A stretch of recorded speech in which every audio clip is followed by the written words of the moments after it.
going to have some dinner conversation while we're kind of eating and drinking. And I guess it's one thing that crossed my mind, and both of you do these blogs, and they're beautiful, and people follow them, and they come from different perspectives, but they're great perspectives. But no one probably asks you, why do you do it? Why do you do what you do? I think, you mean the blog itself? Yeah. Why do I do the blog? Yeah. Well, I mean, yes, I know you're trying to create a business, but really, but it's more than that. Well, for me, it's two things. If you'd asked me when I was 10 years old what I wanted to do, and I'm just like, I was going to... blogger? No, I was going to write for Rolling Stone. Oh, okay. In fact, I was going to be the editor of Rolling blogs Stone. when you were 10, even though you're not that old. No. But I loved music, and I loved writing, and I always have gravitated towards that. And then when I went down this path in the culinary world, I love food, and I've always loved, like I mentioned before, when I would come home from work, we would have all these people over, and I would always, stop at the store, no matter how tired I was. I would make dinner, and I would make dinner for my family as a kid, and food has always been how I show love. It's a part of my life. So for me, the blog incorporates both. It's writing, and it's, the recipes, but it's a little story about kind of what's happening in my life too. Did you cook to decompress? Absolutely, 1,000%. Yeah. And like I would, 12 hours at work, and like I said, I would stop at the store, I'd come home, get it, and I didn't know what I was going to make. And I'm still one of those people that I don't do a big grocery shopping. I shop Right. like 6 times a week. I'm in the store because I'm figuring, it's going to be fish tonight. Well, it's going to be whatever is fresh. And I would come home, and I would just put some music on. I'd pour a glass of wine. Right. Not as good as what you've poured for us today, but that's what I would do. And I loved it. And I just love feeding people, and that's the Italian in us too, I think. Jo Ann, I'll ask the same question. Why do you do what you do?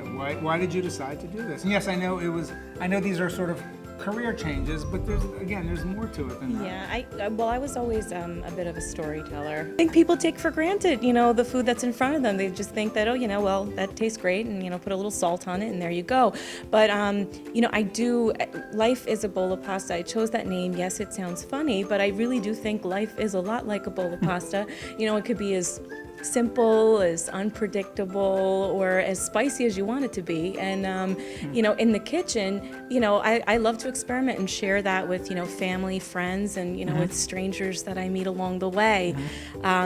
And I like to give credit where credit's due, because there's not just great history behind some of these dishes, but there's also fantastic people that really do make the meal. Chefs like Rich that, without them, a certain plate wouldn't taste the way it does, and they do deserve a spotlight. So I like to say too that it's ultimately it's part of the social fabric in your backgrounds and my background too, and it's really the frame for a gathering with your family and your friends, and you want to have a nice frame because it's a really nice picture. Yes, food is a wonderful thing. For some, it's a hobby. For some, it's a serious passion, and others like putting a story to it, or whatever it is. It definitely has found a place in the fabric of today's social scene. So it's nice to see that. It really is. We were talking about this earlier, Cathy. When you do this, when you blog, and I'm sure it's the same way for you too, Jo Ann, you're kind of letting people in a little bit, aren't you? And you're letting people in who don't know you. What's it like?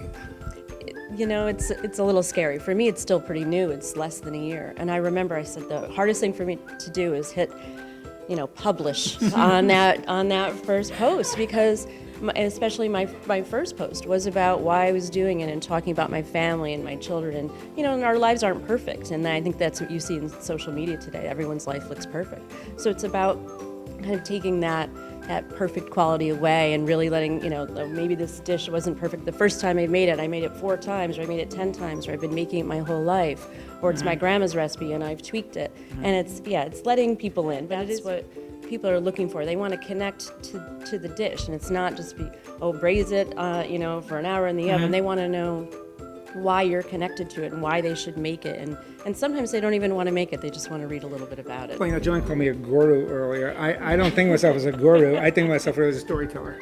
And as I like to do, and I love to hear stories, I love to accumulate stories. I like to think I have a passion for what I do, and one of the reasons why you're both here is because I sensed and felt it really early on, the passion that you both have for what you do. So, and speaking of passion, we're going to have something else to eat. I'll be back.